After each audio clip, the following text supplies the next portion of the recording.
हुआ है कि चूहा शराब पी गई है। अब चूहा पिया कि व्यक्ति पिया, क्या दर्शा दिया गया है कि आलाधिकारी उसका आनंद ले लिया। हमने देखा है और वीडियो भी देखा है कि किस तरीके से एक नौजवान का पूरा पेट का आंत निकला हुआ है बाहर और लोग स्ट्रक्चर पर ले जा रहे हैं उसको ट्रीटमेंट करा रहे हैं। कितना दुर्भाग्य बात है। और जानकारी जो प्राप्त हो रही है, जीआरपी के जो जवान होते हैं वो सीट आरक्षित करते हैं और जो पैसा देते हैं उनको सीट मिलता है। यह आलम उस नौजवान ने इस बात का विरोध किया और मुझे नहीं लगता है कि अब ये डबल इंजन की सरकार, सुशासन बोलने वाली सरकार किसी भी जीआरपी के नौजवानों पर अभी तक तो कोई कार्रवाई की। यही आलम पूरे बिहार में गुंडा राज स्थापित है और गुंडा राज वो है, भक्षक वो है जो रक्षक का ओहदा पहन करके बैठे हुए हैं। जो अधिकारी है वही जो है से दंडात्मक नीति अपना रहे हैं और आम जनों को परेशान कर रहे हैं और किसी भी पदाधिकारी के खिलाफ सरकार सुनने को तैयार नहीं। सरकारी विद्यालय में बच्चों के बीच जो बैग का वितरण करना है, मार्केट में बैग का कीमत 120 रुपया है और सरकारी कीमत पर 1200 रुपये में खरीदा जाता है।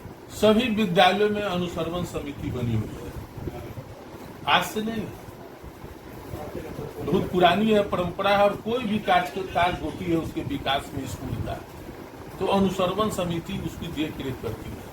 लेकिन पहला बार ऐसा इस राज्य में हो रहा है कि किसी तरह की आपूर्ति, चाहे निर्माण में, नहीं वहाँ का प्रधान अध्यापक का कोई रोल है और नहीं अनुसरवन समिति का रोल है। डायरेक्ट बिचौलियों से ऊपर के अधिकारी समझौता करते हैं और जिनसे मोटी रकम हासिल होता है उनको आदेश कर देते हैं और क्वालिटी नाम का तो कोई चीज ही नहीं रह गया।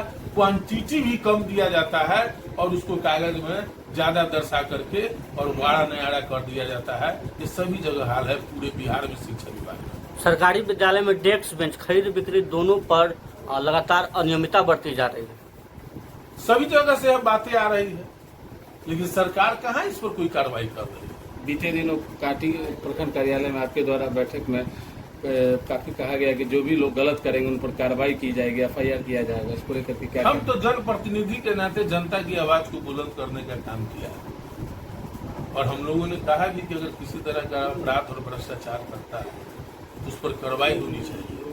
और हम आपके माध्यम से जनता से भी अपील करना चाहते हैं कि कोई रिश्वत मांगे तो उसका रिटर्न शिकायत होनी चाहिए। लोग भी समझौता कर रहे हैं, कहीं न कहीं भ्रष्टाचार का बढ़ावा हो रहा है। तो हम तो जनप्रतिनिधि के नाते अपनी आवाज बुलंद कर रहे हैं। इस तरह का कोई भी संज्ञान अगर हमको दिया जाएगा तो हम उचित प्लेटफॉर्म पर उसका जो है सो काम शिकायत करने का काम करेंगे और कार्रवाई करवाने का काम। एक बार फिर देवेश चंद्र ठाकुर जी का कॉल रिकॉर्डिंग वायरल हो रहा है सर। अब हम तो उनका कॉल रिकॉर्डिंग क्या वायरल हो रहा है हम अभी सुने नहीं है। अगर हम सुनते तो हम आपको इस पर प्रतिक्रिया देते। इन दिनों सर देखा जा रहा है कि पूरे बिहार में लगातार आपराधिक घटना लगातार बढ़ रही है सर। देखिए, पूरे बिहार में अपराध का घटना चरम सीमा पर हो गया है, जिसका सबसे मुख्य कारण है कि जितने अधिकारी हैं वो शराब के व्यवसाय में लिप्त है।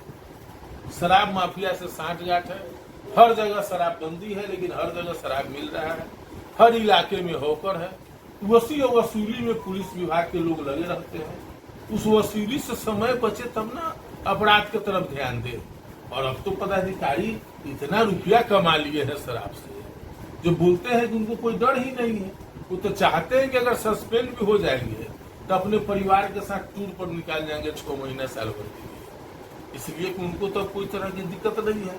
पहले पदाधिकारी लोग निलंबित होने से डरते थे, इसलिए डरते थे कि वेतन नहीं मिलेगा, आधा वेतन मिलेगा, परिवार का इतना खर्चा है, बच्चा का फीस देना है, डॉक्टर दवाई में खर्चा है। अब उस तरह की कोई बात रह नहीं गई। वो तो शराब के धंधे से माफियाओं से मिल करके अकूत संपत्ति अर्जन कर लिए हुए है। इसलिए उनको किसी तरह का भय नहीं होता है, जिसके कारण जो है कि अपराध चरम सीमा पर। आप मंत्री रहे हैं और हाजीपुर में शराब पकड़ने वाले ही शराब चोरी कर रहे हैं। तो आप तो देख ही रहे, बहुत जगह तो थाने में भी शराब मिली है, जिसमें खाने का ट्राई। बिहार में ऐसा भी घटना हुआ है कि चूहा शराब पी गई। अब चूहा पिया कि व्यक्ति पिया, क्या दर्शा दिया गया है कि आलाधिकारी उसका आनंद ले लिए और बेचारे चूहा महाराज पर जो है से उसको गिरा दिए। यही तो हाल है बिहार का, यही स्थिति है डबल इंजन की सरकार का। जब महागठबंधन की सरकार रही तो विपक्ष का कहना था कि जंगल राज आ गया, और अभी तो लगातार बिहार में हत्या पे हत्या, मर्डर पे मर्डर हो रहा है, तो इसको आप क्या कहेंगे? देखिए, कुछ चंद लोग जो समाज में थे, हर वर्ष में थे, जो सामंती प्रवृत्ति के थे, वो गरीब गुरबा के छोटे लोगों को इज्जत मान सम्मान नहीं देना चाहते। लालू जी जब आए थे इस सरकार में तो एक सामाजिक क्रांति हुई थी। उस क्रांति में सभी गरीब गुरबा लोग जो अधिकार नहीं जानते थे, जिनकी दुकानें बंद थी, उनकी जवान खुली और उन्होंने अधिकार की बात किया, तो ये प्रोपगंडा वाले जो सामंती लोग हैं, इन्होंने प्रचारित कर दिया कि जंगल राज है। लेकिन आज क्या है? आज गुंडा राज है। लेकिन आज नहीं बोलेंगे, ये लोग नहीं बोलते, इनके मुंह में दही जम गया है। और भाजपा वाले लोगों का तो आइडिया मिनटों में बदलता है। हमारे साथ वही मुख्यमंत्री होते हैं तो फिर जंगल राज हो जाता है, और उनके साथ मुख्यमंत्री जी जाते हैं तो मंगल राज हो जाता है। तो हम तो बिहार की जनता से अपील करना चाहेंगे कि बिहार की जनता काफी सोच समझ रखने वाली लोग हैं, और बिहार की जनता का डंका पूरे विश्व में बसता है। तो निश्चित तौर पर आने वाले समय में बिहार की जनता फैसला लेने की काफी है।